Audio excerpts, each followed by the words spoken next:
Dear friend, previous class में हमारे जो टॉपिक्स थे टाइप मेन्यू वो हम ऑलरेडी डिस्कस कर चुके थे, लेकिन मेन्यू में से टाइप में से कुछ ऑप्शंस रहते थे वो डिस्कस कर लिए। सिलेक्ट मेन्यू के ऑप्शंस को डिस्कस कर लिया हमने, और फिल्टर्स, कुछ फिल्टर्स हमने अप्लाई किए, कुछ फिल्टर्स मैंने आपके ऊपर रख दिए, आप किस तरह से अप्लाई करते हैं, और दूसरी असाइनमेंट में ऐड कर दिए। ऑनलाइन किस तरह से होंगे वो मैंने जस्ट आपको लिंक बता दिया, आप वहाँ पर चले जाएंगे और वहाँ से डाउनलोड कर फिल्टर्स आप अपने एडोब फोटोशॉप में ऐड कर लोगे easily. It's a so simple and best way to install filter plugins in Adobe Photoshop. Okay, and आज की इस क्लास का जो टॉपिक होगा हमारा 3D मेन्यू।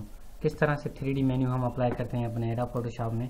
तो सबसे पहले मैं क्लोज कर दूंगा प्रीवियस क्लास के टॉपिक्स को, न्यू क्लास पर आ जाएंगे जी। न्यू फाइल, ओके, एक बॉक्स ले लेता हूँ, ठीक है जी। 3D पर आएंगे और न्यू 3D लेयर फ्रॉम्स, अगर आपके पास 3D लेयर अवेलेबल है आपके पास तो वहाँ से आप ऐड कर सकते हो।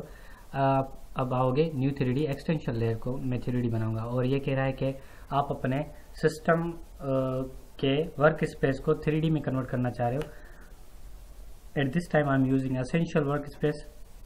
जब मैं येस करूँगा तो यहाँ पर कन्वर्ट हो जाएगा 3D में वर्क स्पेस। ओके, अब आप यहाँ पर देखें मेरे पास क्या आ रहा है फ्रंट में। मैं इसको रोटेट कर सकता हूँ, क्लिक कर होल्ड करके आप इसके चारों तरफ देख सकते हो, ठीक है। एक बॉक्स का जो इसका फ्रंट लुक आप देख रहे हो, इस बॉक्स का जो फ्रंट लुक आप देख रहे हो वो हमारे सामने ये नज़र आ रहा है, और इसके बैक साइड में जो ये इसका टॉप हो गया, ये लेफ्ट साइड हो गई, और ये राइट साइड एंड ये बैक साइड, ठीक है। ये हमारे पास 3D एक ऑब्जेक्ट बना हुआ है, सही। अब देखें ये तो हो गया हमारा। इसको रोटेट हम इस तरह से भी कर सकते हैं, चारों तरफ फ्रीली रोटेट कर सकते हैं। ये हम अब हम कर रहे हैं सिर्फ मल्टीपल जो है ना, इसकी रोटेशंस में थोड़ी सी चेंजिंग आएगी। ये सिर्फ सर्किली गोल गोल घूमेगा, ठीक है, और ये राउंडेड घूमेगा। राउंडेड हम घुमा सकते हैं इसको, ठीक है, गोल और राउंडेड घुमा सकते हैं दोनों तरफ से इसको। और ये जो फीचर हमारे पास 3D में फीचर दिया गया है, इसको हम सर्कुलरली घुमा सकते हैं इस तरह से जी जनाब। ओके, अब हम आते हैं मूव पर। इसको हम मूव भी कर सकते हैं, ऊपर नीचे आगे पीछे इस तरह से। ये टूल हम मूव में से यूज़ कर रहे हैं, आप ध्यान में रखिएगा। और ये टूल इस तरह से मूव कर सकते हैं, ठीक है। इसमें मूव आगे पीछे, आगे आएगा पीछे जाएगा, ठीक है। और ये जो टूल हम यूज़ करेंगे स्लाइड टूल, इसमें सिर्फ लेफ्ट एंड राइट को जाएगा। उसमें फ्रंट एंड बैक जा रहा था, इसमें लेफ्ट एंड राइट जाएगा, ठीक है।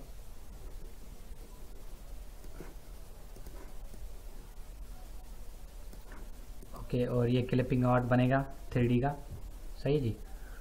अब इस 3D की साइज को बढ़ाना हो या छोटा करना हो,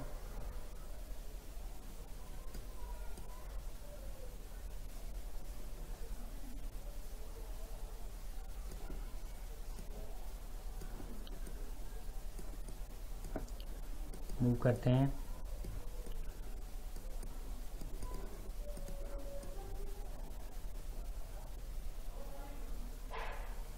ठीक है जी, इस तरह से जो हमारा स्टैंडर्ड लुक था, सबसे पहले मैं कंट्रोल Z कर ये पढ़ाने की खातिर मैं मूव कर रहा था। जो अब हमारा स्टैंडर्ड व्यू आ रहा था वहाँ पर आकर स्टॉप करते हैं, सही है जी। ये फीचर्स आप सारे 3D मोड के समझ गए। और प्रीवियस क्लास में कुछ 3D के ऑप्शंस थे, हमने स्किप कर दिए। 3D मटेरियल ओके कर देता हूँ। 3D मटेरियल का ये पेन हम यूज़ कर रहे हैं, कलर पिकर है ये, ठीक है। और अब शाइन, इसके अंदर शाइन कितनी होनी चाहिए, रिफ्लेक्शन कितना होना चाहिए, ये बढ़ा रहे हैं, ये पीछे से रिफ्लेक्शन आएगा इसका, ठीक है जी। अब हम 3D पर आते हैं, फिर से मूव के ऊपर क्लिक करते हैं।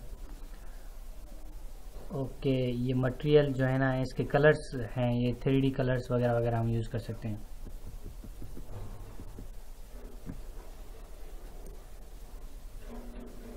ओके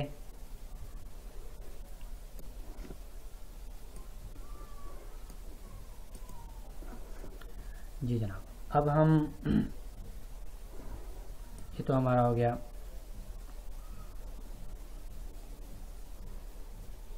ज़ीरो पे रख लें आप इसको, ज़ीरो पे यहाँ पर, ठीक है। कस्टम व्यू हमारे पास अब डिफ़ॉल्ट बाय व्यू इस तरह से आएगा, ये डिफ़ॉल्ट व्यू आएगा, और लेफ़्ट साइड का व्यू इस तरह से आएगा। एंड कस्टम जो हम यूज़ कर रहे थे वो कस्टम हमारा व्यू था, वो हम अगर कस्टम लेफ़्ट राइट इस तरह से आएंगे, ये लेफ़्ट राइट वगैरह के व्यू के हिसाब से बता रहा था, ठीक है।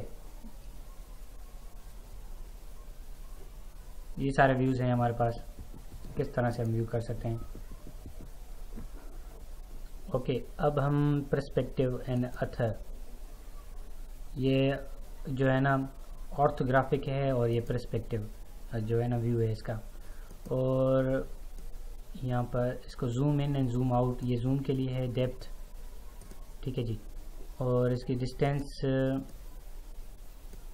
हम आगे पीछे कर सकते हैं, लेकिन आप बाय डिफ़ॉल्ट जो डिस्टेंस था वो ही रहने दो। ओके स्टोरियो व्यू में हम आते हैं। ये लेंटिक्यूल और साइड बाय साइड व्यू होगा, दो साइड बाय साइड, एक ये साइड होगी एक दूसरी साइड होगी, ठीक है। क्योंकि हम 3D के लेयर्स, बेसिक लेयर्स में आ रहे हैं इस वजह से। और अब हम लाइट पे आएंगे, इनफाइनाइट लाइट, यस इसको अनचेक कर दें तो इसकी लाइट चली जाएगी, इनफाइनाइट लाइट, ये लाइट इसके ऊपर आएगी, ठीक है जी। ओके ये 3D का एक बॉक्स हमारे सामने बनकर आ गया। ओके तो अब हम एसेंशियल पर आते हैं, एसेंशियल पर आ गए। अब यहाँ से इसको क्लोज कर देते हैं, इसको सेव करते हैं, सेव एज अ इमेज करते हैं। PSD फाइल भी 3D PSD फाइल में ऐड कर रहा हूँ, क्योंकि जब हम एडवांस लेवल पे जाएंगे ना, अनटाइटल 3D हो गया हमारा। अब सेव एज अ इमेज करूँगा मैं इसको, okay save as a JPG file, and ये भी अनटाइटल के नाम से रख देता हूँ मैं, ओके कर देता हूँ, मैं क्लोज कर देता हूँ, फाइल न्यू, ओके। और हमारा जो बाय डिफ़ॉल्ट 7 होगा, एसेंशियल वर्क स्पेस होगा। व्यू पर आते हैं, व्यू में हम प्रूफ सेटअप CMY के जो है ना बाय डिफ़ॉल्ट वर्किंग CMY के होना चाहिए, और जिमिट वार्निंग ये आप छोड़ दो। जूम इन जूम आउट की ये शॉर्ट कीज हमें बता रहा है कि जूम किस तरह से करेंगे, ये प्रीवियस क्लास में हम सीख चुके हैं। एंड फिट टू स्क्रीन, ये सब कुछ हम यहाँ पर जब ये यूज़ करें तो ये सारे ऑप्शंस हम डिस्कस कर चुके हैं ऑलरेडी व्यू में। और शो में लेयर एज शो करना चाहें आप तो आप लेयर एज शो कर सकते हो, ठीक है जी। ये सारे व्यूज़ के ऑप्शन हैं। और रूलर को चेक कर सकते हो आप, ठीक है। रूलर को शो ऑफ कर सकते हो, ये रूलर है आपका साइड्स में, ठीक है जी। इस हिसाब से हम जो है ना साइजिंग सेट करते हैं अपने इमेज की,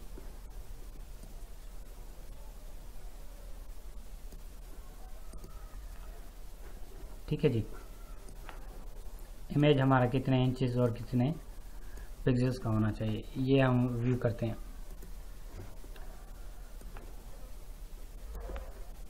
ठीक है जी। और रूलर हो गया, स्नैप हो गया, स्नैप 2 कर देते हैं। ग्रिड लाइन्स इसमें ऑलरेडी अवेलेबल हैं,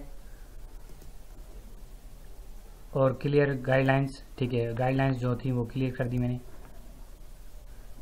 न्यू गाइडलाइन बनानी हो तो वो भी हम बना सकते हैं, ठीक है। लॉक स्लाइस, अब अगर स्लाइस को लॉक करेंगे तो वो स्लाइस हमारी लॉक हो जाएगी। व्यू का कहने का मतलब है कि हम अपने इमेज को किस तरह से व्यू करेंगे। हम जूम मेन्यू में ये सारे ऑप्शंस हम सीख चुके हैं ऑलरेडी, एंड व्यू ऑप्शन में हमारे पास मज़ीद ऑप्शंस थे। रूलर शो होना चाहिए या नहीं होना चाहिए, और हमारे पास था स्नैप शो होना चाहिए या नहीं होना चाहिए, ठीक है। जूम कितना जूम इन होना चाहिए या जूम आउट, या फिर टू स्क्रीन होना चाहिए या फिर टू स्क्रीन आ गया, ये हम प्रीवियसली ऑलरेडी सीख चुके हैं। अब हम विंडो पर आते हैं। विंडो में हमारे पास ये वर्क जो हैं, हमारे पास अरेंजमेंट्स ऑफ फॉर्म्स, ठीक है, और ये सारे फॉर्म्स हैं हमारे, और इन फॉर्म्स की डिटेल हमारे पास यहाँ पर अवेलेबल है। अगर हम 3D के फॉर्म्स को शो करना चाहें तो 3D के फॉर्म को शो कर सकते हैं। अगर हम एक्शन फॉर्म को शो करना चाहें तो एक्शन फॉर्म को शो कर सकते हैं। एंड ब्रश प्रीसेट के फॉर्म को शो करना चाहें, हिस्ट्री फॉर्म को शो करना चाहें, ये सारे के सारे जो हमारे फॉर्मेट हैं, ये सारे हम अपनी कस्टमाइज के हिसाब से यूज़ करते हैं। मैं आपको समझा देता हूँ कि विंडो को किस तरह से अप्लाई किया जाता है और किस तरह से यूज़ किया जाता है। फिलहाल मैं क्लोज ग्रुप कर देता हूँ और सारे ये ग्रुप में क्लोज कर देता हूँ। सारे के सारे ग्रुप क्लोज कर फिर मैं आपको बताता हूँ कि किस तरह से हम यूज़ करते हैं। Close group, close tab group,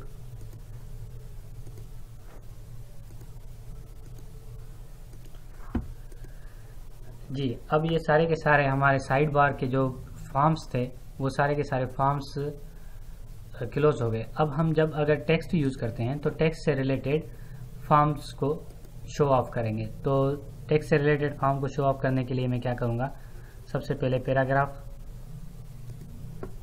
ठीक है जी, और इसके साथ साथ पैराग्राफ स्टाइल, ठीक है जी। पैराग्राफ स्टाइल के साथ प्रॉपर्टीज, सॉरी प्रॉपर्टीज नहीं होगी, क्लोज टैब, ठीक है। और इसके साथ साथ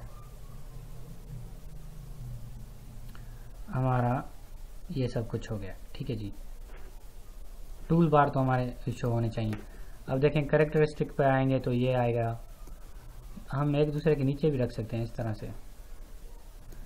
ये हमारे अभी टेक्स्ट फॉर्मेट का फॉर्म बन गया, क्योंकि हम टेक्स्ट से रिलेटेड ऑपरेशंस परफॉर्म करने जाएं तो इसके लिए हमारे पास टेक्स्ट से रिलेटेड विंडोज़ होनी चाहिए।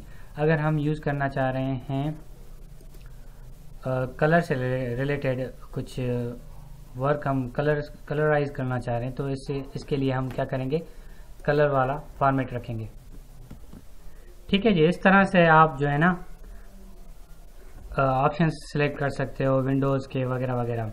ये सारे फीचर्स आपके टूल बार से रिलेटेड हैं, और जो टूल बार आप अप्लाई करो उससे रिलेटेड उसके फॉर्म्स भी एंड प्रॉपर्टी बार भी आप ऐड कर सकते हो, ठीक है। ओके, अब मैं आपको हेल्प पर आकर कुछ हेल्प के फीचर्स के बारे में बताता हूँ। अगर आप हेल्प ऑनलाइन लेना चाहो तो ऑनलाइन हेल्प ले सकते हो। फोटोशॉप वालों की सपोर्ट सेंटर में जाकर उनसे हेल्पलाइन ले सकते हो। अबाउट फोटोशॉप के बारे में कुछ जानना हो या प्लगइन्स इंस्टॉल कराने हो तो वो भी आप इंस्टॉल कर सकते हो। लीगल नोटिस, एडोब फोटोशॉप को हम किस तरह से यूज़ कर सकते हैं और कौन कौन से मेथड्स हमारे लिए लीगली अप्लाई कर सकते हैं, ये सब कुछ हम एडोब फोटोशॉप में सीख सकते हैं। सिस्टम इंफॉर्मेशन आपको कौन सी दरकार होगी इस जो है ना एडोब फोटोशॉप को इंस्टॉल करने के लिए कंप्यूटर में। एंड फोटोशॉप ऑनलाइन भी आप यूज़ कर सकते हो फोटोशॉप। एंड जब आप ऑनलाइन जाना चाहो तो ऑनलाइन फोटोशॉप की वेबसाइट होगी, you are not connected with net. ये ऑनलाइन वेबसाइट है फोटोशॉप की, आप यहाँ पर यूज़ कर सकते हो फोटोशॉप को ऑनलाइन भी अगर आपके सिस्टम इंस्टॉल ना हो तो। And Adobe product improvement program, अगर आपको एडोब फोटोशॉप वालों के और इस प्रोडक्ट के बारे में कुछ इम्प्रूवमेंट की, कुछ सजेशंस की देना चाह रहे हो तो जो प्रोफेशनल्स होते हैं, एक्सपर्ट्स होते हैं, इसको यूज़ करते हैं, वो इसको सजेशन से इजीली दे सकते हैं और बता सकते हैं कि आपके फोटोशॉप में ये जो है ना इम्प्रूवमेंट होनी चाहिए। क्योंकि अब एडोब फोटोशॉप वालों ने सीसी भी लॉन्च कर लिया है ना, एडोब फोटोशॉप सीसी, वो लास्ट एंड अपडेटेड वर्जन है, उसमें सब कुछ फीचर्स अवेलेबल हैं, सारे के सारे फीचर्स, एडवांस लेवल के फीचर्स उसमें अवेलेबल हैं और वो लेटेस्ट वर्जन है, ठीक है। और Photoshop second last CS6 for second last version है। लेकिन इसमें इतने बेतहाशा फीचर्स हैं ना, सीसी से रिलेटेड, सीसी के मुकाबले की फीचर्स अवेलेबल हैं, ठीक है। और वो मार्केटिंग लेवल पे भी वर्जन को चेंज करते हैं, और जैसे लगता है कि न्यू जो है ना लेटेस्ट वर्जन है, इसमें कुछ लेटेस्ट थिंग्स होंगी करेंगे। ये मैंने एक प्रोजेक्ट बनाया हुआ है। इस प्रोजेक्ट में अब जो बल्दियाती निज़ाम में चल रहे हैं कुछ फ़ॉन्ट्स, तो उन फ़ॉन्ट्स के से रिलेटेड मैंने एक जो है ना फ़ाइल बनाई हुई है। ये देखें आप, ये नवाज शरीफ की पिक्चर है जी, सही है। अगर इसको मैं अनचेक करूँगा तो अनचेक हो जाएगी, ठीक है। और ये ऑटो सेलेक्ट यहाँ पर होना चाहिए। आप मूव पर क्लिक कर ऑटो सेलेक्ट करोगे। ये हमने प्रोजेक्ट बनाया है। ये एक कारकुन हैं जी, और ये हमारे प्राइम मिनिस्टर थे नवाज शरीफ, सॉरी परवेज़ मुशर्रफ की हुकूमत में आए थे ना, मोहम्मद मियाँ सुमरो। और ये जो हैं सुमर खान सुमरो, तो ये है उम्मीदवार, ठीक है जी। मेंबर है वार्ड नंबर 30 के लिए, यूसी वाइज होते हैं जी। तो इनके सारे ये मैंने यहाँ पर इमेजेस रखे हुए हैं, जैसा कि ये शेर देखें, शेर का इमेज है। और ये टेक्स्ट हैं जी, टेक्स्ट कुछ ऐड किए हुए हैं मैंने, जैसा कि आप देखें ये टेक्स्ट है जी। टेक्स्ट को एज अ लेयर यूज़ किया गया है यहाँ पर, सही है जी। और ये है टेक्स्ट, देखें आप, ये सारे टेक्स्ट यहाँ पर ऐड किए गए हैं, ओके। ये एक प्रोजेक्ट है मैंने बनाया हुआ है। इसके बैकग्राउंड का देखें आप, ये बैकग्राउंड में फ्लैग है जी, सही है। तो ये कंप्लीट एक प्रोजेक्ट मैंने बनाया हुआ है। एक ये प्रोजेक्ट है, एक दूसरा प्रोजेक्ट है जी। ये मैं प्रोजेक्ट ऐड कर देता हूँ फोल्डर में, ओके। अपडेट करेंगे, इसको क्लोज करते हैं जी। दूसरा ये प्रोजेक्ट है, आप देखें यहाँ पर ये पिक्चर्स हैं, ये सारे दिए गए हैं। ये टेक्स्ट है और इसके बैकग्राउंड में 2 इमेजेस हैं। ये सारे पिक्चर्स मैंने यहाँ पर ऐड किए हुए हैं। ये मैं ऐड कर दूंगा इसमें प्रोजेक्ट के अंदर, ठीक है सर। आप अपना ख्याल रखिएगा, दुआओं में ज़रूर याद रखिएगा। अल्लाह हाफ़िज़ नासिर।